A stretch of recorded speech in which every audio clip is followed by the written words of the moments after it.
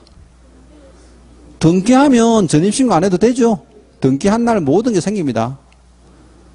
11번 임차인이 임차권 등기 명령을 신청한 경우에 법원의 임차권 등기 명령이 임대인에게 송달되어야 임차권 등기 명령을 집행할 수 있다.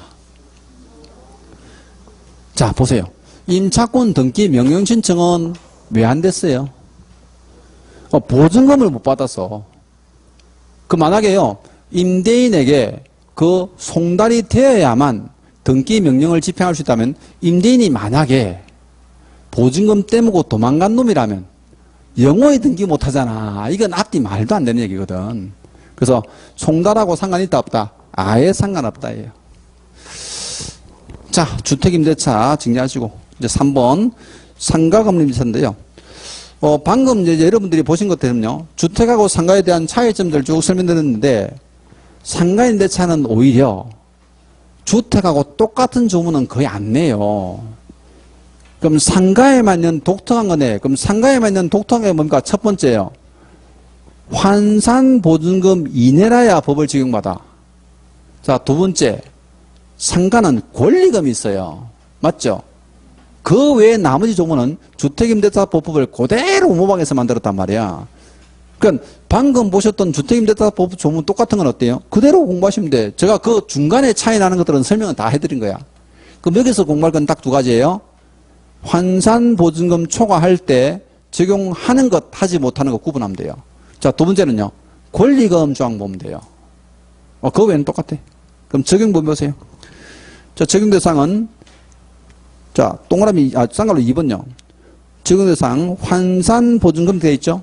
보증금 플러스 월 차임액 곱하기 100 되어 있죠? 요 금액은 서울특별시하고요, 광역시는 외워놓으셔야 돼. 왜? 이거 두 번 나온 적이 있어가지고. 서울특별시는 3번 냈고요, 광역시는 한 번 냈는데, 그래도 혹시 모르니까. 그럼 서울특별시는 9억 이하죠? 여러분 사시는 광역시는 5억 4천 이하죠. 5억 4천 이하. 그죠? 그럼 울산에서는요, 상가임대차를 내가 만약에 실제 하면서 상가임대차 보호법의 보호를 받고 싶으면 최소한 환산보증금이 5억 4천 이하로 되는 경우에 계약을 한다는 거죠. 근데 내가 만약에 실제 상가임대차를 할 때 어때요? 저 삼산동에 아주 큰 건물에 이제 막 한 50억짜리 건물에다가 어떻게 폼나게 하고 싶어가지고 딱 갔어. 갔더니 보증금은 1억인데 월세 1,000만 원이래. 그럼 보증금 1억에다가 월세 1,000만 원 주면 이 법 보호 받는다 못 받는다? 못 받아. 왜 1,000만 원 곱하기 100 하면 10억이잖아. 그럼 11억 되면 어때요? 이 법 자체를 보호를 못 받아요. 근데 실제 뭐 보증금 1억에다가 월세 1,000만 원짜리 중개사무소 있습니까? 근데 부산에 가면 우리 지금 개론선생 저거 동네 있잖아요. 그 저거 동네 제 수험생 둘이 중개사무소 하거든요. 그 1층에 중개사무소 다 1층이잖아. 그 월세 2천만 원이야. 월세만 2천이야. 그죠? 뭐 해운대라고 다 그런 건 아닌데 마린시티 그 동네 그래요. 근데 그분들은 눈 하나 깜짝 안 해요. 또 센텀시티 가면 이제 여자 소장님 2분 계시는데 거기도 월세 2천만 원짜리예요. 둘 다 아가씨예요. 전부 외제차 타고 다니죠. 벤츠 타고 다니고 막. 왜? 한 건 하면 그냥 뭐 보통 한 1억씩 받으니까. 예, 눈도 깜짝도 안 해요. 월세 2천만 원 해요. 눈도 깜짝도 안 해요. 그런 배포가 있으니까 하는 거야. 근데 우리 2천만 원 월세 내는 사람이 한 달에 한 건도 못했어. 어떡해요? 공황장애 오죠. 우리 같은 성격은 어때요? 공황장애 온다니까. 그럼 우리는 어디 가야 돼? 월세 20만 원짜리 가야 돼. 우리는. 월세 20만 원짜리도 훌륭한 사무소 많아요. 뭐 여러분들이 그거 이제 함부로 보면 안 돼. 왜? 제가 수험생한테 처음으로 이제 얻어준 중개사무소가 2평 반짜리인데요. 보증금 300에 월세 20짜리야. 책상 하나 놓으면 끝이에요. 근데 그게 아파트 단지 아닙니다. 심지어. 근데 이제 귀퉁이, 상가 건물의 제일 귀퉁이 부분인데, 거기에 한 건 했다고 전화 왔더라고, 밥 먹으러 가자고. 한 건 했는데 중개보수 얼마 받았어요? 600만 원 받았어요. 자, 월세 20짜리에 600 받아서 3년치 월세 다 벌은 거야. 맞잖아요. 그거 우습게 보면 안 된다니까, 그거. 근데 이제 제가 아는 분 중에 교장 선생님이라고 김해에 정년퇴직하시고 지금은 나이가 이제 70대 후반 되셨는데 그분도 300세대 아파트 단지에 실제 딱 상가, 그 상가가 딱 2개밖에 없어요. 아주 오래된 아파트라서. 그 월세 15만 원 주고 있어요. 한 건 하면 300씩 생겨요. 너무 지금 한 10년 가까이 하고 있는데요. 너무 기분 좋대. 왜? 아, 평생 자식들한테 손 안 불리잖아. 뭐, 물론 그 교직 생활 오래 하셔가지고 연금도 잘 많이 나오는데, 번다는 자체만으로 엄청 희열을 느끼시는 거예요. 그죠? 우리가 자격증 뭐예요? 평생 자격증이에요, 이거는. 그렇잖아요. 죽을 때까지 할 수 있어요. 나도 나중에 할 거예요. 죽을 때까지. 그죠? 저, 꿈이 뭡니까? 일하다 죽는 거예요. 돈 벌다가 죽는 거예요, 정확하게는. 예. 한 달에 몇 건 할 건데요? 한 건만요. 한 건 이상 피곤해요. 얼마 받을 건데요? 200만요. 예, 200만. 200만 원 받으면 애들 100만 원 주고 어때요? 매 100만 원 쓰고 뭐 이런 거지. 예, 그게 행복이지 뭐. 다른 게 있어요. 80대 어때요? 흰 중절 모자 딱 쓰고 양복 입고 지팡이 딱 짚고 어때요? 아파트 보러 갑시다. 50대 아줌마 됐고. 와, 끝내주죠? 지금 교장선생님 그러고 있다니까? 내 고객이 임마, 전부 50대 아줌마들이야. 애들하고 놀아. 이런다니까 너무 좋아하세요. 예. 기분도 늘 좋고, 그죠? 한 번씩 전화 오면 뭐, 그분 이게 수강할 때요. 1년 내도록 같이 밥 먹었어. 그때. 학교도 하시고. 근데 상가 임대차는 여러분한테요. 나중에 상가 중개하시는 분한테는 엄청 중요한 거예요. 또 한 가지는 여러분들이 상가를 임대차 해야 되잖아. 그런 입장에서도 상당히 중요한 부분이에요. 그럼 우리 시험에서 이제 상가임대차는 제일 많이 나온 게 뭡니까? 하면요. 환산보증금 초과했을 때 적용하는 것 하지 않는 거 이게 정답으로 제일 많이 나왔어요. 10년 동안에 7번을 냈어요. 이놈을. 그럼 뭐 안 외울 수가 없네. 그럼 보세요. 그 밑에 보면 자, 지역별 환산보증금 초과하는 임대차는 원칙은 이 법에 적용받지 않은 데 있죠. 근데 예외적으로 일부는 적용한다. 일부에 일부. 그럼 적용받는 것들 써놨는데 지금부터 적용받지 않는 것들을 메모하세요. 자, 대항력 돼 있죠. 그럼 사업자동하면 대항력 인정합니다. 근데 실제 이제 금액을요. 출전들이 막 과도하게 내는 게 아니고 시험에 낼 때는 뭐라 내냐면요. 서울특별시에서 보증금 5개 월 차임이 500만 원인 임대차를 중개하는 경우에 설명입니다. 틀린 것은 이래요. 이거 환산보증금 얼마야? 10억이잖아. 그럼 적용받지 못하는 거지. 근데 거기 보면 1번 지문은 꼭 나오는 게 뭐야? 대항력이에요. 사업자 등록을 신청한 경우는 대항력 인정받을 수 있다. 맞죠? 근데 그냥 대항력 인정한다가 아니고 이게 날짜를 주거든. 그래서 10월 1일 날 임대차가 있으면요. 대항력이 언제 생긴다? 10월 2일 0시에 대항력이 발생한다. 이래 준단 말이야. 그럼 가격 봤죠? 자, 2번 해놓고 뭐예요? 임대차 계약서에 확정일자를 받으면 우선 변제 받을 수 있다. 무조건 X죠. 거기 우선 변제 있다 없다? 없잖아. 자, 요거 답 2분 됐어요. 우선 변제 절대 안 돼요. 자, 그 다음에 이게 환산보증금 초과하는 사람들이 우리도 이 법을 적용해 주세요 하고 이제 옛날 청와대 가서 데모했거든요. 그때 가장 바랬던 게 뭡니까 하면요. 이게 2가지예요. 계약갱신 요구하고요. 그럼 상가는 계약갱신 요구 몇 년 동안? 10년간 사활 수 있게 해달라. 요거랑 권리금 있죠. 이거 회수할 수 있게 해달라. 이걸 요구한 거야. 그래서 이게 짜투리 법이 된 거예요. 그래? 너희들이 요구하는 게 이거니까 이거 해줄게 한 거예요. 그래서 2가지가 어때요? 인정이 된 거죠. 자, 그런데 여기서 이제 문제가 생기기 시작합니다. 무슨 문제? 계약갱신 요구는 그래 좋다 이거야. 근데 갑자기 임대인이 월세를 많이 달라 해. 월세를 많이 달라 한다 뭐예요? 월 차임 전환율 있잖아요. 적용된다 안 된다? 안 돼요. 또 차임 증액이 100분의 5%잖아.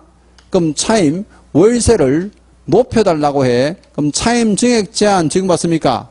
못 받아요. 그러면 내가 앞에 50만 원 월세 주고 있는데 갑자기 이제 임대인이 계약갱신 요구를 했더니 200만 원 내래. 싸우겠죠. 법원 가야 돼. 이게 이제 문제야 우리나라는. 이게 찔끔법을 개정해버리니까 이런 다툼이 생길 걸 예상을 했어야 되잖아요. 근데 적용을 못 받아요. 자, 그리고 또 하나요. 대항력은 인정해주면서 우선력은 안 되잖아요. 근데 내가 묵시적 갱신된 거야. 그럼 묵시적 갱신되면 전 임대차와 동일한 조건으로 계약한 것으로 본다. 우리 배웠잖아요. 또 계약 기간은 1년이잖아. 상관은 1년이잖아. 주택은 2년이고 상관 얼마? 1년이잖아. 근데 얘들은 당장 쫓겨나요. 왜? 존속 기간을 보장해준다는 조문이 있다 없다? 없어요. 이 존속 기간 1년이잖아. 그럼 묵시적 갱신되면 된다 안 된다? 절대 안 돼. 이거 무조건 갱신을 해야 돼. 자, 이게 이제 짜투리법이에요. 근데 시험에 지금 전부 다 답으로 나온 거야. 답으로 나온 거. 그래서 우선 면제 이게 제일 많이 나왔고, 그 다음 전부 다 한 번씩 나온 거, 요거. 다 한 번씩 나온 거. 그죠? 자, 그 밑에 이제 보면, 계약을 해지하는 사유 보이죠? 그거 적용해줘요. 몇 기 차임 연체했을 때? 3기 차임을 연체했을 때 해지할 수 있는 거는 적용해준다. 적용해주고. 각종 표준계약서 인정해줍니다. 그럼 상가임대차 표준계약서, 표준권리금계약서, 그거는 전부 다 적용해주고요. 왜? 거기에 약관을 법무부 장관하고요, 국토부 장관이 협의해서 만들어 놓은 게 있거든. 표준계약서 있습니다, 원래. 그럼 나중에 여러분 중개사무소 할 때요, 이거 상가임대차 표준계약서 줄 거예요, 협회에서. 근데 거기 약관이 쭉 있거든요. 그거 약관은 너희들도 적용해주겠다, 이거야. 적용해주겠다. 자, 마지막에 보면요. 우리 코로나 때 왜 국가에서 사람을 모으지 못하게 해가지고 문을 많이 닫았잖아요. 근데 생각해 보세요. 내가 지금 상가임대차 계약을 2년을 한 거야. 2년 동안 사업하려고. 근데 계약하고 나서 다음날 코로나 터졌네. 집합 제한 조치가 벌어지죠. 사람이 아무도 안 와요. 그래서 내가 도저히 못 견뎌가지고 3개월 만에 폐업했어요. 그럼 폐업하면 임대차는 2년치 월세 계속 줘야 되잖아.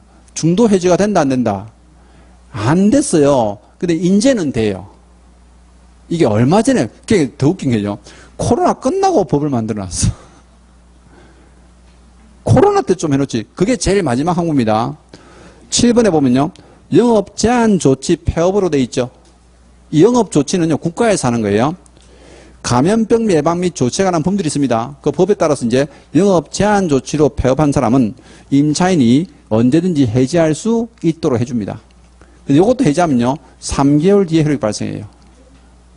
왜 묵시경실을 때 임차인 해지하면 어때요? 3개월 뒤죠? 요거는 계약 기간 중이라도 해지할 수 있게 해준다는 거죠. 자, 요거는 공동사항. 그래서 상가임대차 보호법 문제에서 가장 출제가 많이 됐던 것 중에 하나, 요거 기억하시고요. 그 다음에 이제 존속기간은 주택은 2년이고 상가 1년이죠. 뭐 그 외에는 비슷하고요. 13페이지 넘어갑니다. 자, 쌍가로 3번 가보세요. 13페이지에 차임 연체와 해지 보이죠? 몇 기 차임이다? 3기 차임.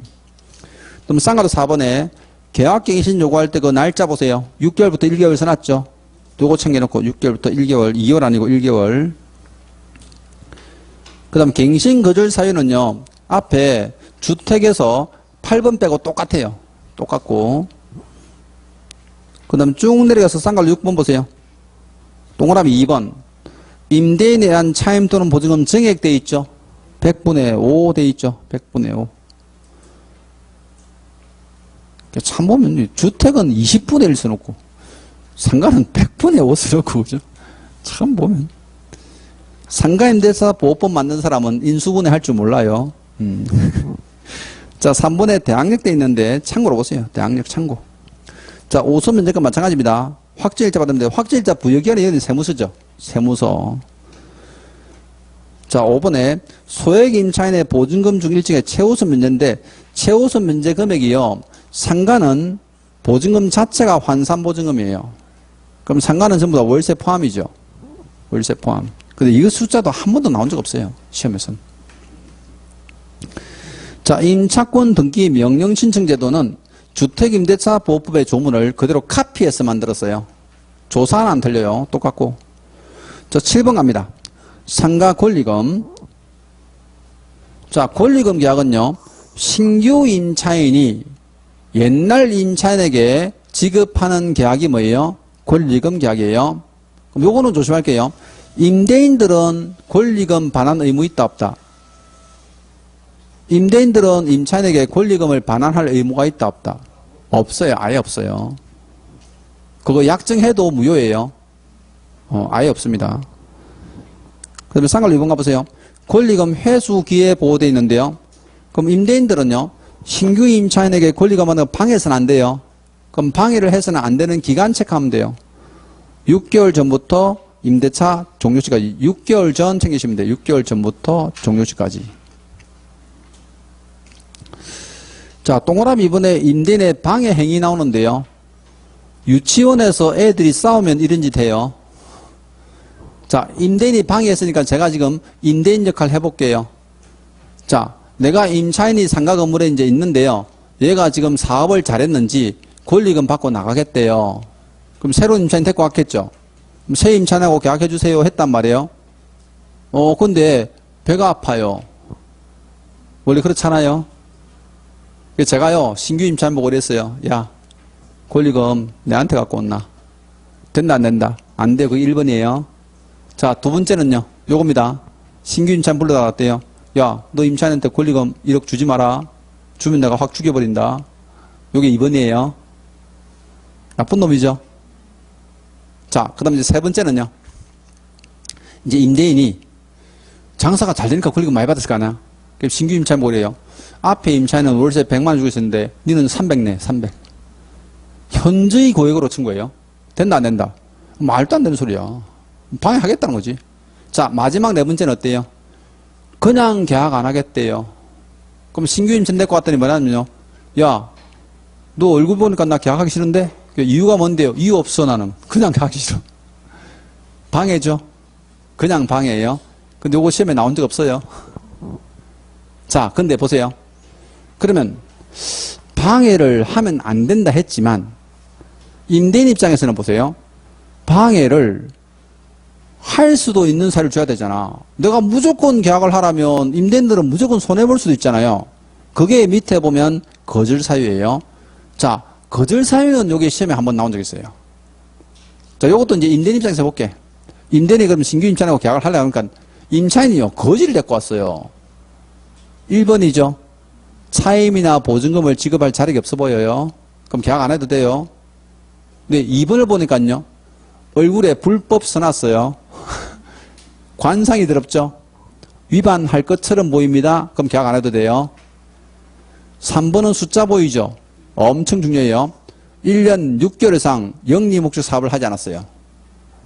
근데 이게 어떤 분이 이게 왜 하필 2년도 아니고 1년도 아니고 1년 6개월이면 가는데요. 이게 사실은 2년짜리거든요. 무슨 얘기냐면 요 조문이 만들어진 게 이게요. 자, 임차인이 여기서 영업하죠. 그럼 1년 했어요. 1년 하고 나서 신규 임차인 데려와서 권리금 준다 안 준다? 10원도 안 줘요. 이거 임차인들요. 1년 동안 계약하고 나서 권리금 장사하는 것들이 있거든요. 권리금 먹고 먹튀하는 것들 엄청 많아요. 우리나라는. 그래서 이제 이걸 법을 만든 거예요. 근데 그럼 계약갱신 했죠. 묵시적이든 갱신했든 어쨌든 기간이 얼마다? 1년이잖아요. 1년인데 요때 이제 임차인이 신규 임차인을 데려와요. 근데 보세요. 갱신거절 통지나 계약갱신 요구 기간이 언제죠? 어찌? 6월부터 1년 사이죠. 요 사이에 어때요? 갱신거절 통지나 이제 계약갱신 요구하잖아. 요때 신규 임차인을 데려온단 말이에요. 그럼 요 사람은 얼마 동안 지금 영리 목적 사업한 거야? 1년 6개월, 그렇지. 요렇게 1년 6개월 이상 어때요? 영리 목적의 사업을 한 사람이면 권리금 인정해 주겠다는 거야. 근데 이건 어차피 마저 채우고 나가요. 이제 그런 개념이에요.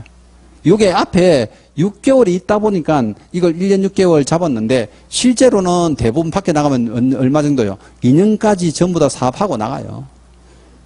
조문 만든 이유 아시겠죠? 그 개념. 그럼 요럴 때만 이제 한다. 그럼 만약에 임차인이 여기서 영리 목적의 사업 안 했다면요. 권리금 한 푼도 인정 못 받아요. 근데 비영리 단체는요, 처음부터 이 법을 지금 안 해요. 종교단체나 비영리 단체는 상가임대차 보호법 자체가 인정이 안 돼요. 영리 목적의 사업자 등록을 하는 사람만 적용해줘요. 이거는. 그래서 이제 요거 영리 사업 돼 있는 거죠. 자, 뭐 4번은 참고고요. 자, 그 밑에 동아리 보면 손해배상 청구에 관한 소멸시효 돼 있는데, 그럼 상가임차인이 권리금 못 받았잖아요. 그럼 이거 손해났잖아. 그럼 그때는 임대인은요, 손해배상을 해줘야 돼요. 그럼 임대인은 권리금 반환 의무는 없지만 뭐는 줘야 된다? 손해배상금은 줘야 돼. 근데 이거 소멸시효가 있어요. 그게 동그라미 디귿 보세요. 몇 년이다? 3년. 자, 그 다음 쌍갈로 3번에 권리금의 평가 및 표준가 있는데, 권리금에 관한 평가나 절차는 전부 다 누가 정합니까? 하면요, 국장이 정해요. 국장.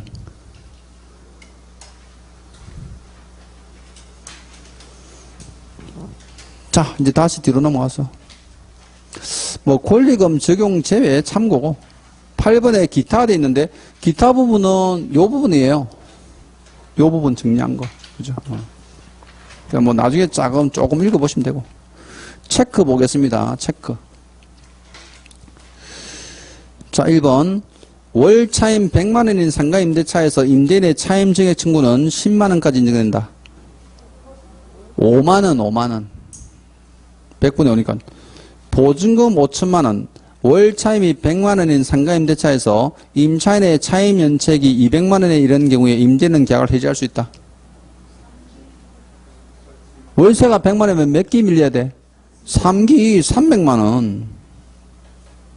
3번, 임대인이 기간 만료 전 6개월부터 1개월까지 임차인에게 갱신거절 조건 변경의 통지를 하지 않은 경우 임대차 계약이 해지된 것으로 본다. 통지 안 하면 뭐가 돼요? 묵시적 갱신된 것으로 다 묵시적 갱신. 4번, 차임 또는 보증금의 감액이 있은 후에 1년 이내는 다시 감액하지 못한다. 감액은 여러 번 할 수 있어요. 증액을 못하는 거죠. 증액. 5번, 보증금 10억 원에 임대차 계약을 체결한 임차인이 사업자 등록 신청을 하고 확정일자 받은 경우는 우수명예권 취득한다. 대항력은 취득하지만 우수명예권 취득이 안 됩니다. 6번, 상가 건물의 임대차를 등기한 때는 그 다음 날부터 제3자에 대해서 효력이 생긴다. 등기는 그날부터잖아요. 그날부터.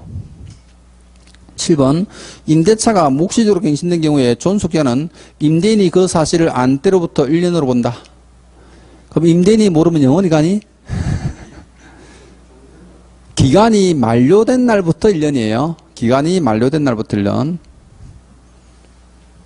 자, 8번. 상가 건물을 2년 이상 영위 목적으로 사용하지 아니한 경우에 하나여 임대인은 임차인이 주선한 신규 임차인과 계약을 거절할 수 있다. 1년 6개월입니다. 1년 6개월. 9번, 상가 건물의 경매 시 임차인은 환가 대금에서 우선세건에 따른 보증금을 지급받은 이후에 건물을 양수인에게 인도하면 된다. 자, 엄청 복잡하게 써놨지만 제가 앞에 잠깐 설명드렸죠. 상가 건물이 경매대 갔잖아요. 물건을 양수인에게 먼저 인도해야 보증금 받을 수 있다. 그죠? 무조건 물건을 먼저 줘야 돼. 자, 이제 4번 단락에 이제 부동산 실명법입니다. 실명법. 이제 단원이 이제 3가지 남았는데요. 뭐 잠시 한 5분만 쉴까요? 5분 쉬었다 가죠.